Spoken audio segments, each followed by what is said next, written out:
जब supreme court ने यह साफ क्लियर कर दिया है कि भाई अगर अतिक्रमण हुआ है तो उसके खिलाफ एक्शन लिया जा सकता है, लेकिन हम देखते यही हैं। आलोक जी, मैं आपसे क्या पूछना चाह रहा हूं, ये आप भी बहुत अच्छी तरह से समझ रहे होंगे।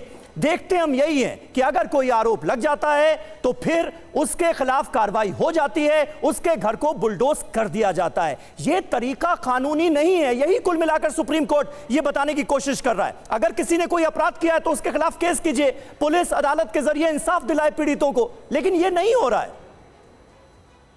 देखिए समीर जी, मैं आपको पहले वक्तव्य में भी मैंने कहा था, आपराधिक वारदात के लिए कानून सम्मत जो बीएनए में जो कानून बनाया गया है उसके तहत कार्रवाई हो रही है। गिरफ्तारियां हुई हैं, वो एक अलग केस है। अतिक्रमण का दूसरा केस है। पीडब्ल्यूडी डिपार्टमेंट जो है वो गृह विभाग के अंडर में नहीं आता, अलग विभाग है, और वो उसका काम है कि अतिक्रमण से मुक्त किया जाए, तो वो कार्रवाई अलग हो रही है। यह निश्चित बात है कि मर्डर होने के बाद और दंगा करने के बाद हाईलाइट हुआ मामला, तो पुलिस का और प्रशासन का ध्यान उधर गया और उस पर तेज कार्रवाई हो रही है। मैं ये भी सरकार देखेगी कि एक वर्ष से कार्रवाई क्यों नहीं हुई, जब एक वर्ष पहले जो है लाल निशान लगा दिया गया। रंगरेज साहब जो है बहुत सफाई से झूठ बोल करके निकल जा रहे हैं। ये कह रहे हैं कि कमजोर तबका है, गरीब तबका है, मुसलमान, उसके खिलाफ जो है सरकार बदले की भावना से कार्रवाई कर रही है। ये कैसा कमजोर तबका है कि पूरे देश भर में प्रतिमाओं पर हमला करता है। खाली उत्तर प्रदेश की बात नहीं है, महाराष्ट्र में हमला किया, तेलंगाना में हमला किया, कर्नाटक में हमला किया, हर जगह ये कैसा कमजोर तबका है कि जो पथराव करता है, और वो इतना असहिष्णु है कि सड़क पर जाती भी प्रतिमाओं को, लेकिन आलोक जी, पूरे तबके पर सवाल थोड़ी उठाया जा सकता है। अगर किसी ने कानून अपने हाथ में लिया है तो उसके खिलाफ प्रशासन कार्रवाई करेगा, सरकार टफ स्टैंड लेगी, लेकिन आप किसी तबके को कटघरे में खड़ा नहीं कर सकते। यही हो रहा है, यही हो रहा है। कोई एक घटना होती है और उस पर हिंदू मुसलमान शुरू कर दिया जाता है। आलोक जी, उस पर हिंदू मुसलमान शुरू कर दिया जाता है, पोलराइज करने की कोशिश की जाती है सोसाइटी को। ये गलत है। तो आप मेरी बात भी तो आने दीजिए। आपने मुझे एक मिनट भी नहीं बोलने दिया। मैं इतना कहना चाहता हूं कि अगर ये कमजोर तबका है तो ये पथराव करने की हिम्मत कहां से लाता है? क्यों नहीं इनके जुलूसों पे हिंदू समाज पथराव करता है? ये दो स्पष्ट रूप से जो है दिखाई पड़ता है कि हिंदू जो है सहिष्णु है और ये असहिष्णु है, क्योंकि इनको सहन नहीं होता है कि दुर्गा प्रतिमा, गणेश प्रतिमा या कोई पूजा का पंडाल। जल्दी से जवाब दीजिए कीर्ति निधि पांडे जी, जल्दी से इसका जवाब दीजिए जो बात कह रहे हैं आलोक जी। इलाका बट गया है, ठीक है, क्यों उस इलाके से नहीं जा सकती है? क्या वो इलाका हिंदुस्तान का हिस्सा नहीं है? मैं पूछना चाहता हूँ।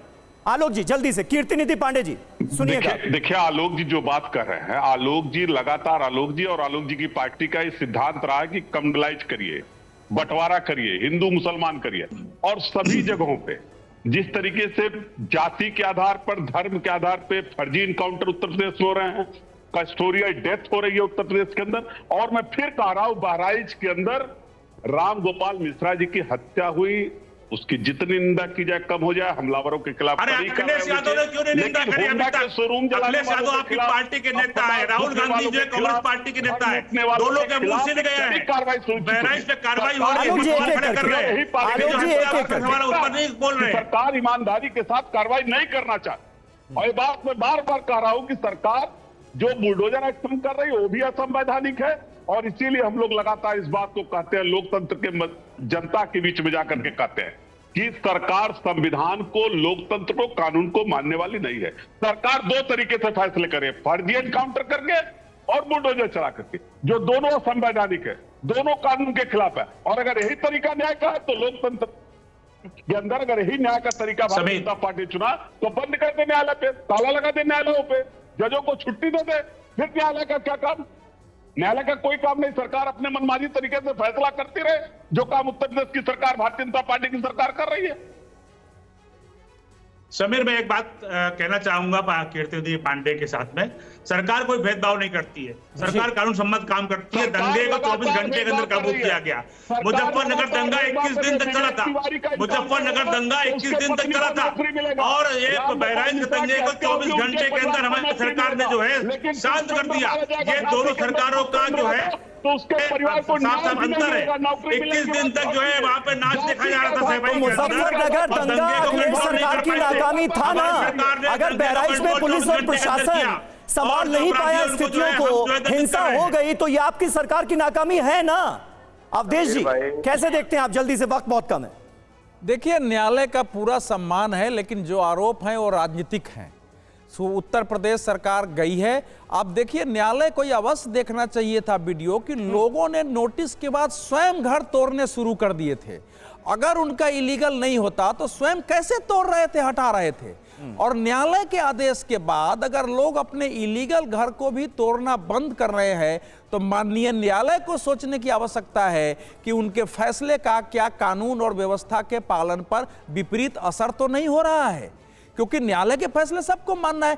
यहां आप हमारे आपके रिपोर्टर ने, जो कि एक वरिष्ठ पत्रकार हैं, एक जिम्मेवार पत्रकार हैं, जो कुछ कैमरे से दिखा रहे हैं वही राजनीतिक आरोपों को गलत साबित करता है कि कार्रवाई एक पक्षीय केवल मुसलमानों के विरुद्ध हुई है। और अभी तक सुप्रीम कोर्ट या किसी कोर्ट ने, मैं कह रहा हूं, जोगी सरकार के आप विरोधी हो या समर्थक हो, एक भी बुलडोजर कार्रवाई के संदर्भ में असंवैधानिक गैर कानूनी शब्द का प्रयोग नहीं किया है। आगे करेगा तो उस पर बात करेंगे। बुलडोजर कार्रवाई चाहे आरोपी हो नहीं हो, कानून के तहत होना ही चाहिए। कोई आरोपी हो गया, सुप्रीम कोर्ट, चलिए ठीक है, अवधेश जी, ये आपके विचार हैं, ये आपके विचार हैं जो आपने सामने रखे, लेकिन इसको लेकर जो कुछ और सियासी बयानबाजियां हो रही है वो भी जरा हम देख और सुन लेते हैं। बुलडोजर एक्शन पर समाजवादी पार्टी के महासचिव राम गोपाल यादव का कहना है कि हर बुलडोजर की कार्रवाई को वो असंवैधानिक और गैर कानूनी मानते हैं। सुनिए आप। बहराइच में बुलडोजर की कार्रवाई को कोर्ट ने अभी मना कर दिया है। किस तरीके से आप इस कार्रवाई को देख रहे हैं कि लगातार सरकार बुलडोजर की मैं कार्रवाई? हर बुलडोजर की कार्रवाई को अवैधानिक, असंवैधानिक, गैर कानूनी मानता हूँ। तो देखिए, कुल मिलाकर इस मामले में सुप्रीम कोर्ट की तरफ से एसओपी क्या जारी होती है बुलडोजर एक्शन को लेकर, उसका इंतजार रहेगा। लेकिन उससे पहले बहराइच में बुलडोजर एक्शन पर फिलहाल इलाहाबाद हाईकोर्ट ने रोक लगा दी है। इस मामले की भी सुप्रीम कोर्ट में सुनवाई होगी, उस पर भी रहेगी नजर।